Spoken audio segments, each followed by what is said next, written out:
Derzouzala. Derzouzala, alors je me souviens de l'endroit où je l'ai vu, Drugstore Publicis Saint-Germain. J'étais avec mes deux grands-parents et je me souviens d'une scène, une tempête de neige avec Capitaine, Capitaine, Capitaine, Capitaine, c'est tout ce que je me souviens du film. C'est tout ce dont je me souviens, mais non, mais je me souviens de la sensation que j'avais eue quand la lumière s'est éteinte dans la salle. Comment s'appelle ce film? Le nom m'échappe, mais je connais que lui en plus. Et toi aussi. Et tu vas me dire, quoi? Tu n'as pas vu ce film? Le film avec Tom Cruise, Top Gun. Ouais. Je n'ai jamais vu Top Gun.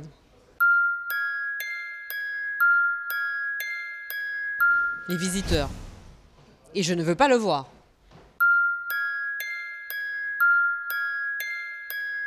Le film dont je suis à peu près sûre d'être la seule à l'avoir vu, Torch Song Trilogy. Grand film. Mais les vrais savent. Ceux qui l'ont vu savent ce que je peux ressentir.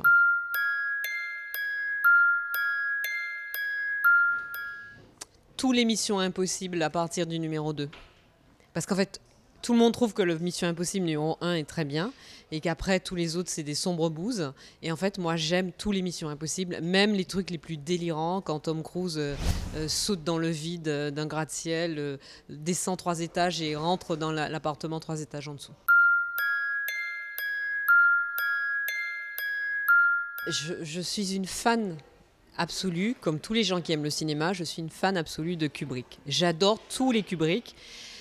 Et je salue la performance d'Orange Mécanique. Je sais que c'est un très grand film, mais j'y arrive pas, quoi. Les premières scènes de violence, que la violence du début est tellement gratuite, pas lui, c'est pas lui qui la rend gratuite, c'est ceux qui le met en scène évidemment, que j'arrive pas à aimer ce film. Je sais que c'est un très grand film.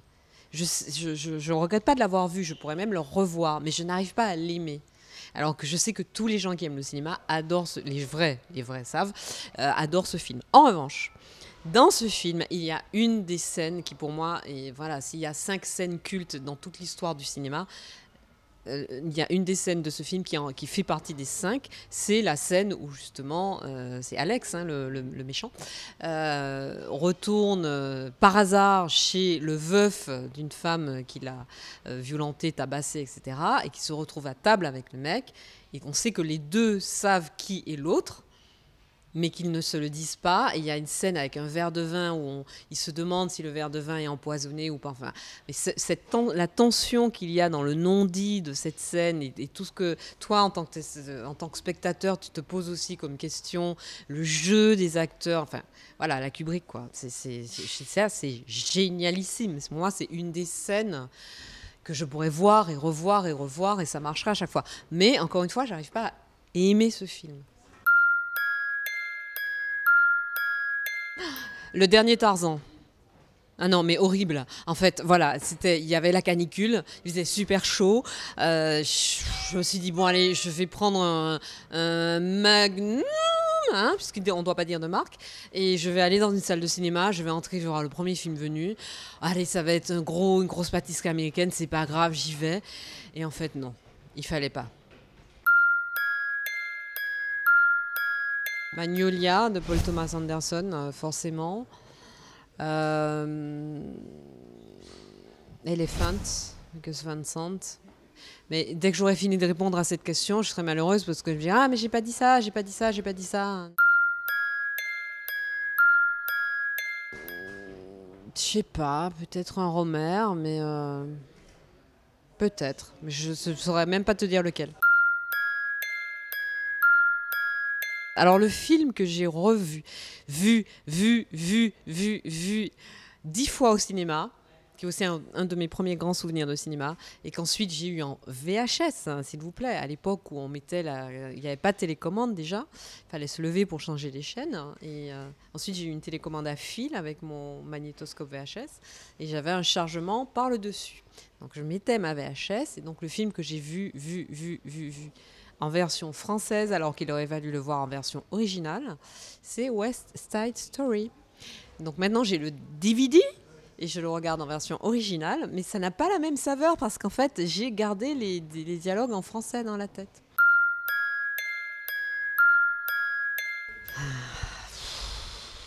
Il y en a plein. Beignet de tomates vertes, incontestablement. À une époque, j'ai adoré Sur la route de Madison. Et en fait, je l'ai revu il y a quelques temps et au bout de 20 minutes, je suis tombée. Mais non, parce que Sur la route de Madison, il y avait une phrase culte pour moi. Alors, je ne saurais pas la dire en anglais, mais en français, grosso modo, c'était vous ne faites rien. Je crois que c'est Clint Eastwood qui dit à Meryl Streep, vous ne faites rien que vous ne pourriez raconter à vos enfants par la suite. Et j'ai trouvé ça sublime. Et c'est d'ailleurs un truc que je me répète souvent dans ma vie, mais le film, je l'aime moins, en fait, maintenant. Je pense que Le train sifflera 3 fois. C'est un film que j'adore. Je ne pourrais pas le revoir parce qu'il me rappelle trop mon grand-père qui n'est plus là. Et comme c'est un film, il adorait tellement ce film, on en a tellement parlé, on a tellement chanté la chanson, on l'a tellement vu et tout ça que voilà. Alors voilà, il y a un film qui est sorti il y a 2 ans que j'ai adoré. Tout le monde a adoré ce film. J'ai adoré les 2 tiers du film. Et le dernier tiers, je me suis dit, c'est pas possible, ce naufrage, c'est pas possible. C'est 20 minutes de trop. Et pour moi, ça tue le film. Je ne peux plus le voir et je n'aime plus ce film à cause des 20 dernières minutes. Et quand je vais te dire, tu vas me dire, mais non, c'est génial. Tout le monde adore ce film. C'est Captain Fantastic. Tu vois ? Super beau film, magnifique, mais à partir du moment où ils vont déterrer le cadavre de... Non, je veux pas spoiler. Et ça devient n'importe quoi. Donc il aurait fallu arrêter le film 20 minutes avant sa fin. Et ça aurait été un film génial. Mais qui suis-je pour me permettre une telle critique ? Je sais pas. Frances A, peut-être ? Bon, évidemment, The Party, évidemment, les Monty Python.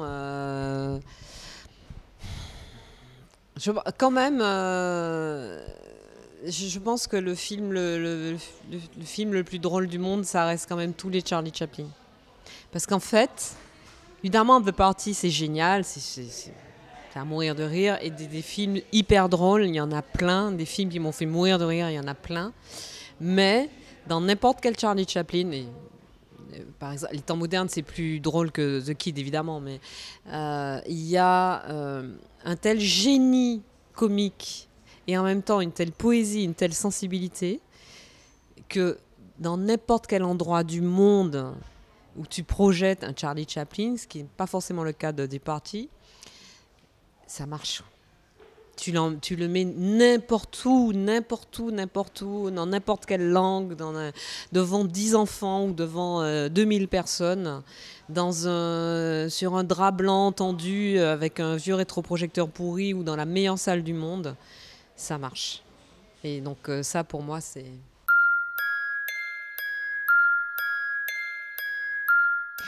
Blair Witch, le premier, le vrai Blair Witch, le premier.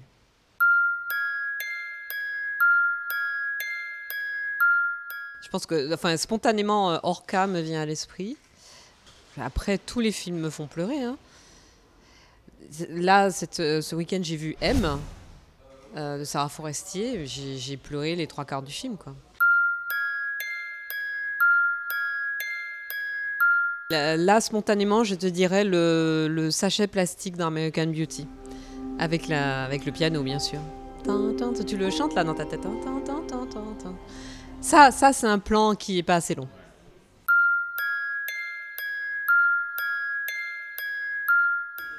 You get your ass to Mars. Now this is the plan. Get your ass to Mars. Ah oui, ça j'adore. Parce qu'en fait, c'est... donc, les vrais savent. C'est dans Total Recall, à un moment, qui est d'ailleurs un film qui a très mal vieilli. Hein. À un moment, tu as Schwarzy qui regarde un film sur un ordi. Et dans le message, à la fin, on lui dit, et le truc se dérègle, genre mission impossible, si vous acceptez cette mission, machin. Hein. Et le truc se dérègle à la fin et il répète You get your ass to Mars, you get your ass to Mars, you get your ass to Mars. Et la traduction le française, c'est dépêche-toi d'aller sur Mars. Je trouve ça trop mignon. Elle est forcément dans Mulholland Drive. Mais comme je la connais pas, je peux pas te dire.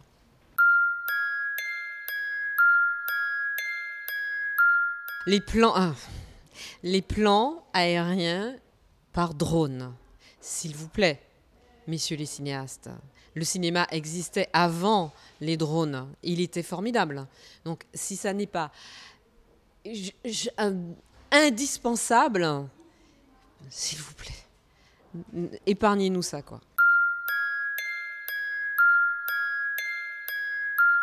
Pour moi qui ne vois rien, parce que je sais qu'il y a des gens qui adorent être tout au fond, il y a des gens qui détestent être tout devant, je dirais fin du premier tiers de la salle pour moi, et au milieu. J'aimerais bien voir Jesse Pinkman, donc l'acteur, puisqu'il ne s'appelle pas comme ça évidemment, qu'il soit devenu réalisateur, parce que je ne sais pas pourquoi, je pense que ce garçon, parce que c'est encore un garçon pour moi, a un potentiel énorme et qu'on aurait tort de limiter à Breaking Bad. Ah non, Flashdance, non, c'est pas une sombre bouse. Mais tout le monde déteste pas Flashdance, mais ça va pas, non? Toutes les filles de mon âge adorent Flashdance.